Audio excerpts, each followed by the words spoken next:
بسم اللہ الرحمن الرحیم۔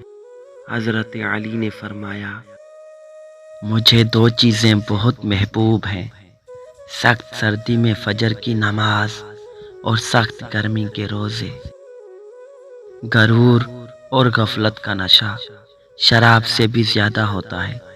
جو اس نشے میں مبتلا ہو جاتا ہے وہ جلدی ہوش میں نہیں آتا۔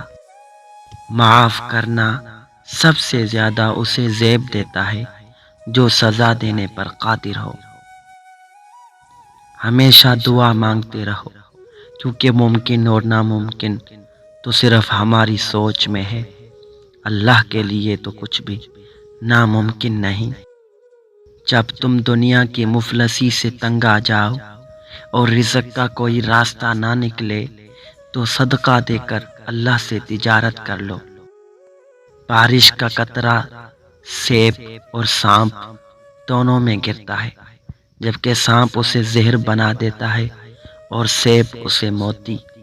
جس کا جیسا ظرف ویسی اس کی تخلیق۔ اچھے لوگوں کی صحبت سے بھلائی ہاتھ آتی ہے، جیسے ہوا جب خوبصورت چیز کے پاس سے گزرے تو خوشبودار ہو جاتی ہے۔ انسان کی فطرت اس کے چھوٹے چھوٹے کاموں سے ظاہر ہوتی ہے، کیونکہ بڑے کام وہ ہمیشہ سوچ سمجھ کے اور منصوبہ بندی کے ساتھ ہی کرتا ہے۔